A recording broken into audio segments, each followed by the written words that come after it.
Então, pessoal, tudo bem com vocês? Estou aqui de volta e hoje a gente vai conversar sobre biodiversidade. Vocês gostaram do videozinho que vocês acabaram de ver? Ele foi só para dar um pontapé inicial nesse conteúdo que a gente vai trabalhar, né? E que vocês já estão cansados de saber mais ou menos alguma coisa sobre isso, já ouviram falar, porque é um tema muito falado, né? Hoje a gente vai falar sobre a biodiversidade, né? Então, olha só. Biodiversidade, como o próprio nome está dizendo, né? Nós vamos aqui estudar a palavra, o significado da palavra por ela si só. Bio significa vida. E diversidade significa variedade. Diversidade lembra a palavra diversos. Então, biodiversidade, na verdade, é a grande variedade de seres vivos que a gente encontra por aí no nosso planeta, né? Então, na verdade, a biodiversidade, ela é formada por espécies que compreendem os seres vivos. Que seres vivos seriam esses? Nós temos aqui nesse grupo de seres vivos as plantas ou vegetais, né? Temos os animais e temos também o grupo dos micro-organismos.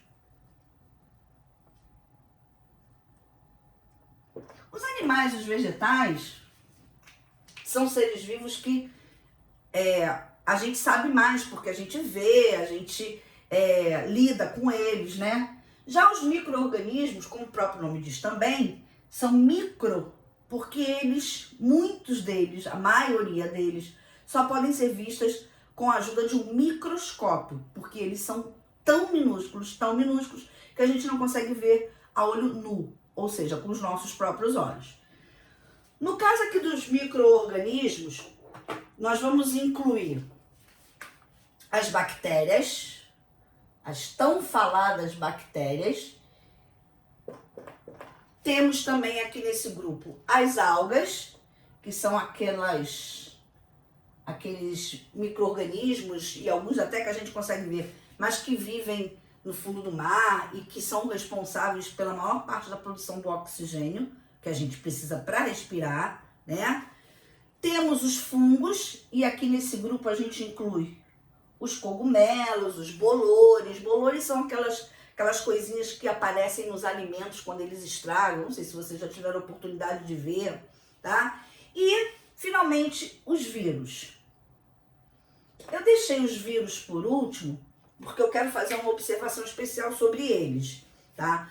Na verdade, os vírus, se vocês forem pesquisar ou forem ver em algum lugar, vocês vão ver que os vírus, para alguns autores, ele não é considerado um ser vivo. Por quê?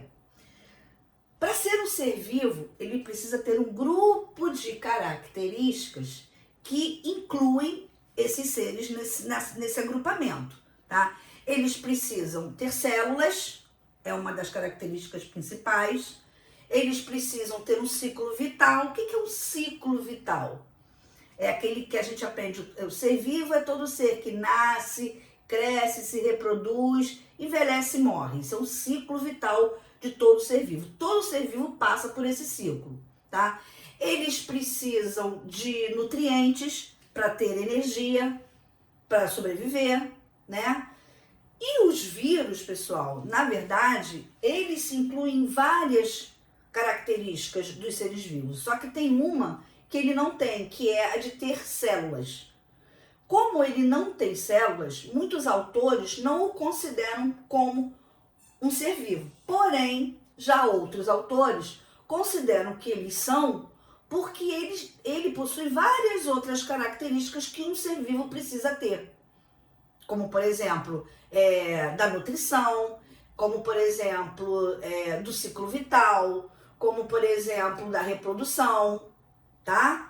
Então, por enquanto, a gente vai deixar os vírus aqui no grupo dos seres vivos e nós vamos estudar eles como seres vivos. tá? Fiz questão de mostrar isso para vocês, porque vai que vocês são uns curiosinhos assim, que queiram fazer alguma pesquisa, né? Querer aprender mais e vão escutar lá, porque os vírus não são seres vivos.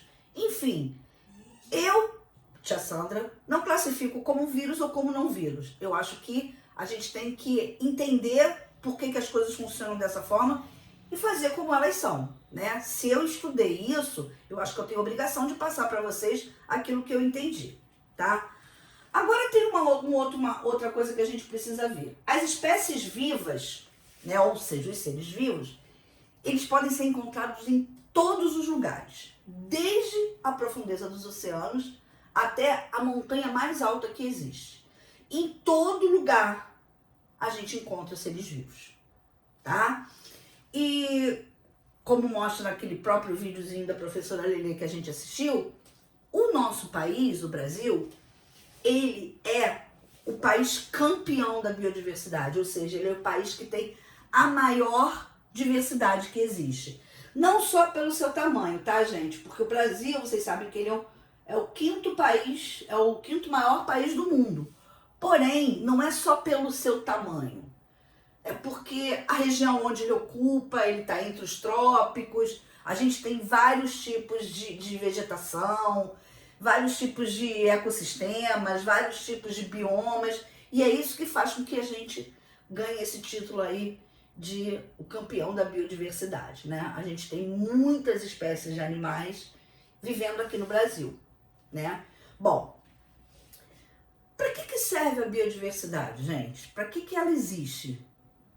Na verdade, a biodiversidade ela é responsável por garantir o equilíbrio das espécies. O que significa isso? O que é o equilíbrio das espécies? Para que precisa ter equilíbrio das espécies? Muito simples. Basta que uma espécie entre em extinção para causar um desequilíbrio ecológico. Eu vou dar um exemplo assim, muito simples. A verdade é que assim, os seres humanos, eles precisam, os seres humanos não, perdão, os seres vivos, eles precisam uns dos outros para manter o equilíbrio da vida, tá? Para a vida existir equilibradamente. Então eu vou dar um exemplo para vocês. Quando um homem, ele derruba uma floresta, para que o homem derruba a floresta? Ele derruba a floresta para fazer plantações, para agricultura, né? Para plantar, para colher e para vender. Ele derruba uma floresta para fazer um pasto, para criar animais também, para depois vender, né? Matar o boi, vamos supor que seja uma criação de boi, para matar o boi, para vender, enfim. O homem derruba florestas por uma infinidade de motivos. Ele derruba florestas para pegar a madeira das árvores, enfim. Digamos que uma floresta seja destruída. Dá para vocês imaginarem a quantidade de seres vivos que viviam nessa floresta? Pensa um pouquinho. Animais, plantas, micro-organismos. Imaginem vocês a infinidade de seres vivos que acabam, que morrem quando uma floresta é destruída. E aí? O que isso gera? Na verdade, isso vai alterar, de certa forma, várias outras coisas. Eles vão alterar a cadeia alimentar, que é aquela historinha de um come o outro, né? Então, vamos supor, se tem um animal que sobreviveu, mas não existe mais o animal do qual ele se alimentava, o que vai acontecer com esse animal que se alimentava do outro? Ele também vai morrer, né? Aí também tem... Com isso acontece o quê? A extinção da espécie, né? O animal deixa de existir, ele vai entrar em extinção. Se todos aquela espécie morrerem, entra em extinção. Os vegetais também, tá, pessoal? Tem vegetais que entram em extinção também, por conta dessas ações do homem, digamos assim, né? Provoca a erosão do solo, tá? Que no solo é riquíssimo também de vidas, né? Provoca a poluição da atmosfera, quando ele promove queimadas para acabar com aquela floresta. Enfim, olha a quantidade de prejuízos que uma floresta terminada, acabada, pode causar para o universo, para o planeta, tá? Muito bem. Agora sim, com relação à quantidade de seres vivos, Os pesquisadores estão sempre pesquisando, eles não sabem exatamente a quantidade de espécies de seres vivos que existem no planeta. Porque o que acontece? Eles já pesquisaram e toda vez que eles encontram uma espécie, eles estudam, eles catalogam essa espécie através das pesquisas que eles fazem. Eles pegam todas as características daquele animal e analisam se ele faz parte de um grupo de animal, de um ser vivo que já existe, porque não são só os animais, são os vegetais também, os micro-organismos também. Se por acaso eles percebem que aquele ser vivo já existia, tudo bem, beleza, já está catalogado, já está pesquisado. Agora, se eles percebem que é um ser vivo que tem uma característica diferente daquelas que já existem catalogadas, aí eles catalogam, ou seja, eles registram esses seres vivos como novos seres da espécie. A gente já tem uma infinidade de espécies registradas, porém, dizem que ainda existem muitas espécies para serem descobertas, que ainda não foram descobertas. Então, se já existe uma infinidade e ainda existem muito mais para descobrir, vocês imaginem a quantidade de seres vivos que existe no nosso planeta, tá? Então, na verdade, quando eles descobrem uma espécie nova e eles catalogam essa espécie nova, eles dão um nome para essa espécie. Aí, essa espécie nova, ela recebe um nome exclusivo. É um nome que é só dela. Por que isso, gente?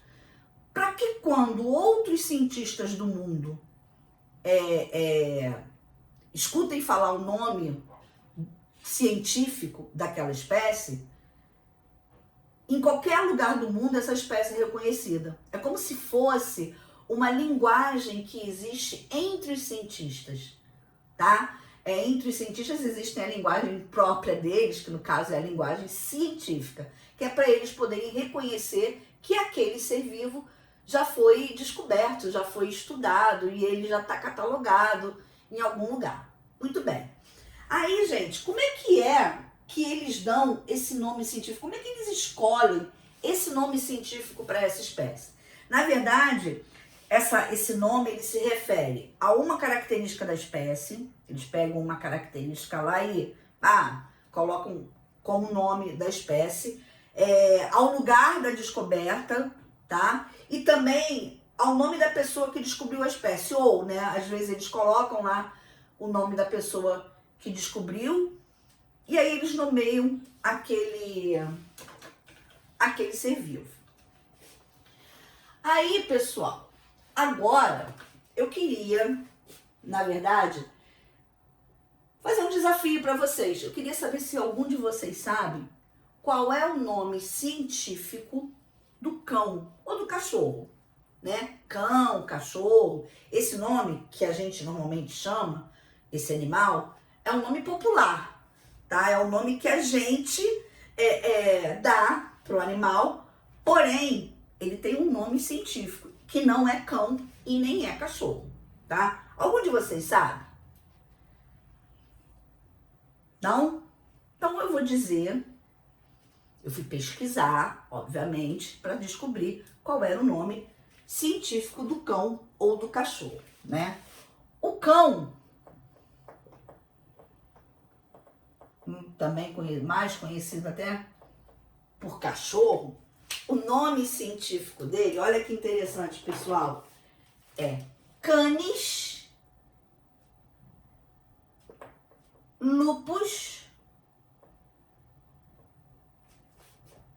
familiares. E aí? Algum de vocês já sabia que os cães têm esse nome aqui, científico? Nome e sobrenome, né? Porque é Canis lupus familiares. Esse é o nome científico do cão, do cachorrinho, que muitos de vocês têm de estimação em casa, né? Então, esse é o nome científico, gente. Esse nome aqui, todos os cientistas, quando um cientista fala em Canis lupus familiares, todos os cientistas sabem que está se referindo a esse animal. Porque em outras línguas, eles têm outros nomes, certo? Então, para ficar uma língua só para os cientistas, eles dão um nome científico. tá? E fica catalogado a isso. Agora eu vou fazer um outro desafio para vocês. Que tal se vocês pesquisarem o nome científico de alguns outros animais? Por exemplo, quem tem algum animalzinho de estimação em casa sem ser o cachorro, né? Que a tia Sandra já acabou com essa surpresa. Pesquisa quem tem passarinho, quem tem tartaruga, quem tem hamster, enfim. E quem não tem, que só tem um cachorrinho, vê aí qualquer outro bichinho, qualquer outro animal, ou qualquer planta, não precisa ser só animal não, tá, gente? As plantas também são seres vivos. Quem tem a curiosidade de saber o nome de uma planta, o nome científico de uma planta, eu vou lançar esse desafio para vocês. Eu quero que vocês pesquisem, tá? Quem quiser pesquisar um só, pesquisa um só. Quem quiser pesquisar mais, quem for muito curioso e quiser pesquisar outros animais ou outras plantas, fique à vontade. E anotem no caderninho de vocês essas pesquisas que vocês fizeram, tá? E aí, lá na apostila de vocês, também existem algumas outras espécies que estão lá com os nomes científicos, né? E aonde eles foram encontrados, enfim, quando vocês forem fazer o estudo da apostila, vocês vão poder observar isso, tá? Bom, pessoal, por hoje é só. A gente vai ficar por aqui. Eu espero que vocês tenham gostado. Antes de terminar, eu vou deixar lá para vocês assistirem também um videozinho sobre os micro-organismos, tá? Porque, na verdade, existe uma coisa assim, falando sobre os micro-organismos, que quando a gente fala, por exemplo, da bactéria, todo mundo acha que a bactéria é uma coisa do mal. E, na verdade, ela não é. Então, eu vou deixar esse videozinho para vocês assistirem, para vocês descobrirem que a bactéria também tem alguns benefícios na nossa vida, tá? Os micro-organismos. Uma outra coisa que eu queria falar. Em alguns lugares, vocês vão encontrar a palavra micro-organismos escrita com 2 Os, tá? Na verdade, não é. A palavra micro-organismo, ela pode ser escrita de 2 maneiras, tá? Ela pode ser escrita dessa forma, como a tia botou aqui no quadro, com um ozinho só, ou dessa forma aqui, com o hífen, organismos, tá? Quando vocês encontrarem essa palavrinha escrita com os 2 ozinhos juntos, risquem um, porque vai estar errado, ok? Não quero ver ninguém escrevendo micro-organismo com 2 Os juntinhos, tá? Então, e se vocês se encontrarem em algum lugar, podem consertar, porque está errado. É micro-organismo, tudo junto com um O só, ou separada por um hífenzinho, tá bom? Bom, então, por hoje é só. Espero que vocês tenham gostado dessas explicações e um beijo bem gostoso e até a próxima aula. Não deixem de estudar, ok? Beijo, amo vocês.